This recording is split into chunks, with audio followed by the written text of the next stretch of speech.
வணக்கம் சார். வணக்கம் ஐயா, வணக்கம். சார் இப்போ இந்த மழைன்றது ஒரு பெரிய கேப் எடுத்திருக்கு அப்படிங்கிறது ஃபீல் பண்ண முடியுது. அதுவும் வட மாவட்டங்கள், அதுவும் சென்னை உள்ளிட்ட இடங்கள்லலாம்.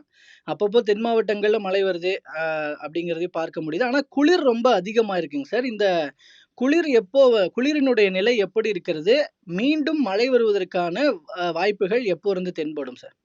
கண்டிப்பா, கண்டிப்பா. கடந்த புயலுக்கு அப்புறம் சென்னை அருகே வட்டமடித்து, விழுப்புரம் அருகே கடந்து, செயலிழந்து, அரபிக்கடல் போய், அது மழை பொழிவை கொடுத்த நிலையில, அதற்கு அப்புறம் வந்த நிகழ்வு எல்லாமே முன்னேறாது என்று தெரியும்.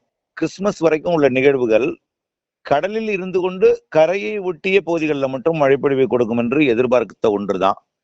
இருந்தாலும், அடுத்தடுத்த நிகழ்வுகள் பின்னாடியே வங்கக்கடலுக்கு வந்திருக்கிறது. ஒரு நிகழ்வு நெருங்கி வரும்பொழுது, இன்னொரு நிகழ்வு வரும்பொழுது, அது கரையை நெருங்கும் பொழுது இன்னொரு நிகழ்வோட மீண்டும் திரும்பி போய் அதோட இணைந்து தீவிரமடைந்து மீண்டும் வருவதும் அடுத்தடுத்த நிகழ்வுகள் இப்படியே கிறிஸ்துமஸ் வரைக்கும் வந்த வண்ணம் தான் இருக்கும். ஆனால் அது முன்னேறி முடியுமா அப்படிங்கிறத பார்க்கும் பொழுது வரக்கூடிய 16, 17, 18 இந்த வரக்கூடிய செவ்வாய், புதன், வியாழன் இந்த நிகழ்வு மட்டும் முன்னேறி மழை பொழிவு கொடுப்பதற்கு சாதகம் இருக்கு. ஏற்கனவே கடந்த சில நாட்களாக ஒரு நிகழ்வு இலங்கைக்கு அருகில் அமைந்து இலங்கைக்கு தென்கிழக்கே தெற்கு பகுதியில நிலை கொண்டிருந்த காரணத்தினால்தான் சுற்றுப்புற காற்றை ஈர்க்கும் பொழுது வட இந்திய குளிரலையை தமிழ்நாடு வழியாக, அதாவது தமிழ்நாட்டோட வடகடலோர மாவட்டங்கள் மற்றும் வட உள் மாவட்டங்கள் வழியாக தென் மாவட்டங்கள் வழியாக குமரிக்கடல் நோக்கி வட இந்திய குளிரலை, இமயமலை குளிரலை மட்டுமல்லாமல் வடதுருவ குளிரலையும் இதன் வழியாக இந்த நிகழ்வுக்கு வருகிற காரணத்தினால நிலநடுக்கோட்டுக்கு தெற்கே ஒரு நிகழ்வு, அதாவது தென் அரைக்கோள நிகழ்வு ஒன்று உருவாகி வடதுருவ குளிரலையை, வட அரைக்கோள குளிரலையை தெற்கு நோக்கி ஈர்த்த காரணத்தினாலதான் இந்த குளிர் இருக்கிறது. இதன் காரணமா இலங்கை அருகே வந்த நிகழ்வு ஏற முடியாமல் கடலோர மாவட்டங்களாகிய நாகப்பட்டினம் மற்றும் ராமநாதபுரம் மாவட்டத்துக்கு மட்டும் மழை பொழிவை கொடுத்து கொண்டே இருந்தது. அந்த மழைப்பொழிவும் கடந்த 2 நாட்களாக தூறலோடு நிறைவடைந்தது. அந்த மழை கடந்த சில நாட்களாக கடும் மேகமூட்டமும் குளிரும் பனிப்பொழிவுமாக இருந்தது. இன்றைக்கு சற்று அது விலகி இருக்கு. இலங்கைக்கு தெற்கு புறத்துல நிலநடுக்கோட்டு பகுதியை நோக்கி விலகி இருக்கிறது. இதன் காரணமாக வடக்கிருந்து வரக்கூடிய குளிர் நேற்றை விட சற்று குறைந்திருக்கும். ஆனால் ஒப்பிடும் பொழுது குறைந்திருக்கும். ஆனால் இன்றைக்கும் குளிர் இருக்கும். வானம் மேகம் மூட்டமாக கடந்த சில நாட்களாக இருந்தது. இன்றைக்கு விலகி இருக்கிறது. விலகி போன காரணத்தினால ஆக 2 நாட்களுக்கு, அதாவது இன்றைக்கு சனி, நாளை ஞாயிறு, திங்கட்கிழமை 3 நாளும் தெளிவான வானமாக இருக்கும், குளிர் இருக்கும். ஆனால் கடந்த சில நாட்களாக வானம் மேகம் சூழ்ந்து கடும் குளிர் இருந்தது. அந்த குளிர் இல்லாமல் வெயிலுக்கிடையே ஒரு மந்தமான ஒரு குளிர், ஒரு சாதாரண குளிர் இருந்து கொண்டே இருக்கும். இரவு நேரத்துல குளிர் இருக்கும். இதுவரைக்கும் குளிரோட சேர்ந்த, அதாவது பனி, அதாவது இந்த நீர் இருக்காது. இப்போ நீரோட சேர்ந்த பனியாக இருக்கும். வாகனங்கள்லாம் நிறுத்தினீங்களா, இல்ல தண்ணீர் படர்ந்திருக்கும். கடந்த 2-3 நாளா பாத்தீங்கன்னா தண்ணீர் படராத ஒரு சாரல் குளிராக இருந்தது. இன்றைக்கு நீர் பனியாக இருக்கும். குளிர் சாரல் கொஞ்சம் குறைந்திருக்கும், ஆனால் குளிர் இருக்கும். திங்கட்கிழமை வரைக்கும் இப்படி. வரக்கூடிய 16 செவ்வாய்க்கிழமை, 17 புதன்கிழமை, 18 வியாழக்கிழமை இந்த 3 நாட்களும் அடுத்த நிகழ்வு கொஞ்சம் முன்னேறி வரும். குளிரை பின்னுக்கு தள்ளும் வகையில கிழக்கு காற்று உள்ளே நுழைய இருக்கிறது. வரக்கூடிய செவ்வாய்க்கிழமை அதிகாலையில திருவள்ளூர் மாவட்டம் முதல் நாகப்பட்டினம் மாவட்டத்தோட கோடியக்கரை வரைக்கும் மழைப்பொழிவு தொடங்கி இருக்கிறது.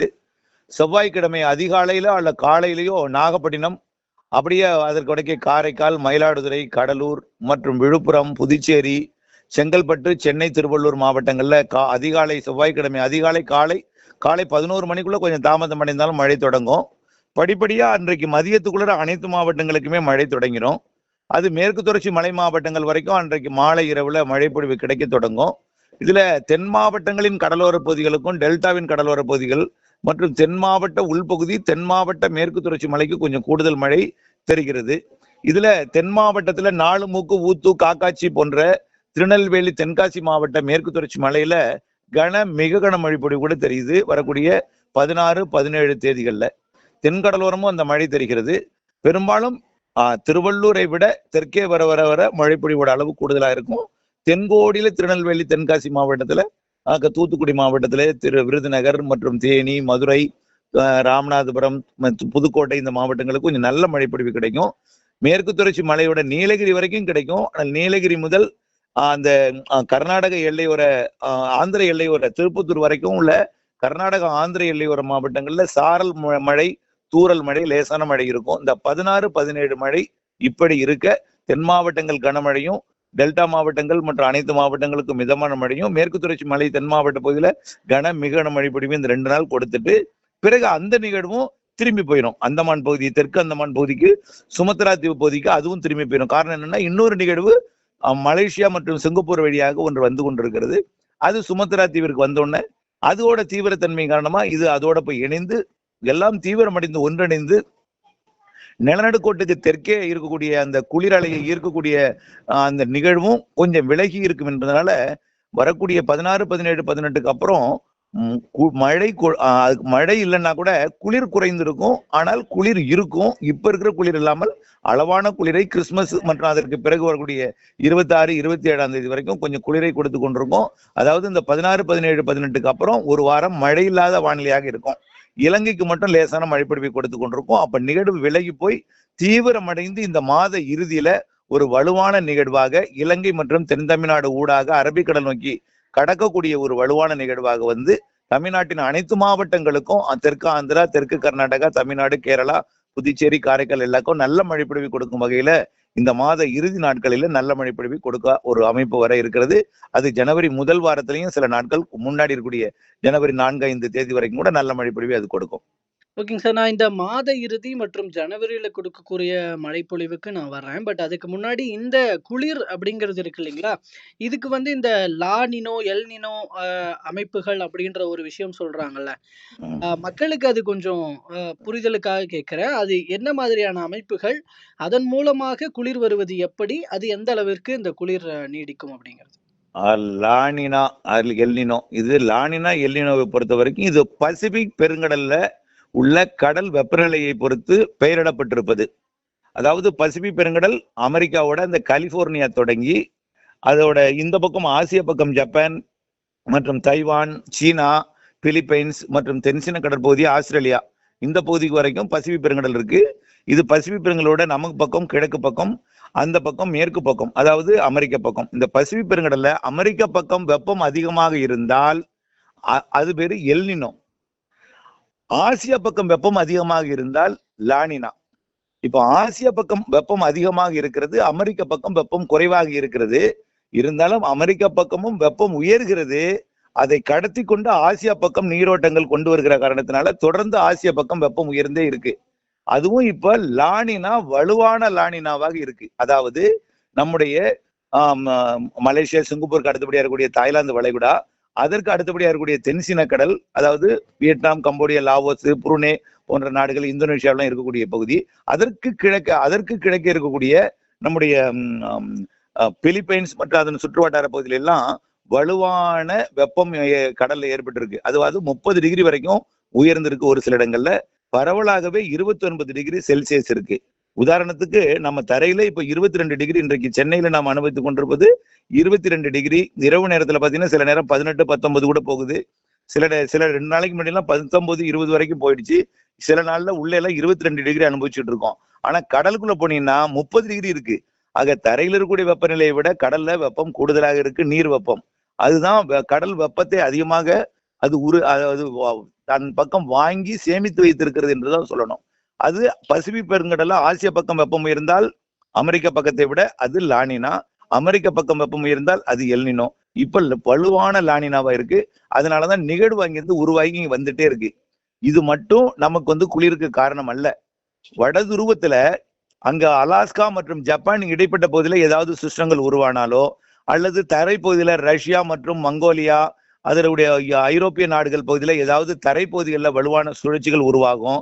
அது மத்திய தரைக்கடல் பகுதியில இருந்து அப்படியே வழியா, அதாவது அமெரிக்க பகுதியோட அட்லாண்டிக் பெருங்கடல்ல இருந்து அப்படியே இங்கிலாந்து, பிரான்ஸ் வழியாக, நார்வே, அப்படியே ரஷ்யா வழியாக அது சில நிகழ்வுகள் உள்ளே ஊடுருவும் பொழுது இந்த குளிரலையை கட்டுப்படுத்தும், உயரழுத்தமாக இருக்கும். இந்த மாதிரியான ஒரு அமைப்பு இருக்கும். அவையெல்லாம் இல்லாமல் இருக்கிற காரணத்தினால எளிதில் இந்தியா வரைக்குமே பசிபிக் பெருங்கடல் வரைக்கும், பசிபிக் பெருங்கடலுக்கும் தெற்கு பசிபிக் பெருங்கடலுக்கும் அதே போல இந்திய பெருங்கடலோட தெற்கு பகுதி வரைக்குமே ஊடுருவும் வகையில இப்பொழுது நடந்து கொண்டிருக்கு. இப்போ வரக்கூடிய நாட்கள்ல என்ன ஆகும்னா, ஜப்பானுக்கும் அலாஸ்காவுக்கும் இடைப்பட்ட அந்த வடக்கு பசிபிக் பெருங்கடல் பகுதியில நிகழ்வு உருவாகி அங்க கட்டுப்படுத்த போகுது. வடகொரியா, தென்கொரியா, ஜப்பான், ரஷ்யாவோட கிழக்கு பகுதி, இந்த பகுதியில வந்து அங்கிருந்து வரக்கூடிய குளிரலையை அது கட்டுப்படுத்தி வைக்கும். அது மட்டுமல்லாமல் இப்போ நம்ம ஊர்லயும் பாத்தீங்கன்னா நம்முடைய இந்திய தீபகற்பத்தை ஒட்டியிருக்கூடிய வங்கக்கடலும் சரி, அரபிக்கடலும் சரி, இந்திய பெருங்கடலும் வெப்பம் 29 டிகிரி இருக்கு.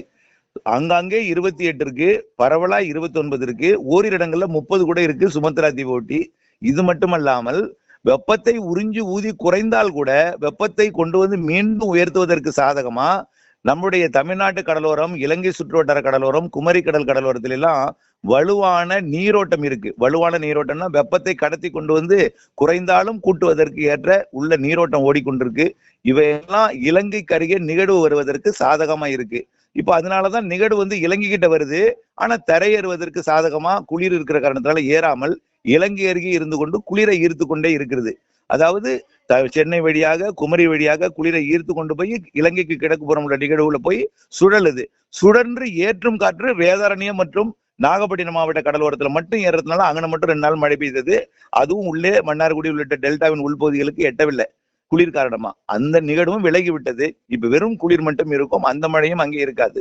அடுத்த நிகழ்வு 16, 17, 18 வந்து கொடுத்த பிறகு அதுவும் விலகி போய் மீண்டும் வலுவான நிகழ்வாக இந்த மாத இறுதியில் வரும்பொழுதுதான் வலுவான மழை பொழிவாக கொடுக்கும். அப்ப எப்படி வரும்னு பார்த்தீங்கன்னா, இமயமலை பகுதிக்கு மேற்கத்திய இடையூறு வரப்போகிறது. மேற்கத்திய இடையூறு என்றால் அமெரிக்கா கடந்து, அட்லாண்டிக் பெருங்கடல் கடந்து, மத்திய தரைக்கடல் பகுதி ஊடாக இஸ்ரேல், பாலஸ்தீனம் மற்றும் அந்த இத்தாலி வழியாக நேரடியாக சிரியா மற்றும் ஜோர்டான் வழியாக குவைத் மற்றும் சவுதி அரேபியா, கத்தார், UAE மற்றும் அதற்கு வடக்குப்புறம் ஈரான், ஈராக் மற்றும் ஆப்கானிஸ்தான், பாகிஸ்தான் வழியாக மேற்கத்திய இடையூறு எனக்கூடிய மத்திய தரைக்கடல் தாழ்வு பகுதி இமயமலைக்கு வரப்போகிறது.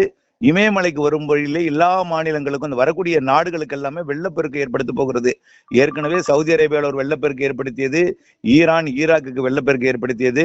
வரக்கூடிய இந்த மாத இறுதியில அது ஆப்கானிஸ்தான், பாகிஸ்தானுக்கும், UAEக்கும், கத்தாருக்கும், குவைத் சிட்டி, குவைத்துக்கும் வெள்ளப்பெருக்கு ஏற்படுத்தி விட்டு இமயமலைக்கு வந்து இமயமலையில் ஏறும் பொழுது அது வெப்ப காற்றாக சுழலும் என்பதனால அங்கும் மழை பொழிந்து இமயமலையில் இருக்கக்கூடிய பனி உருக செய்யும், பனியை உருக செய்யும் மழையாகவும், பனி சரிய செய்யக்கூடிய ஒரு வெப்பத்தை கொடுத்து பனி மெல்ட் ஆகும், அதனால சரிய செய்ய வாய்ப்பு இருக்கிறது.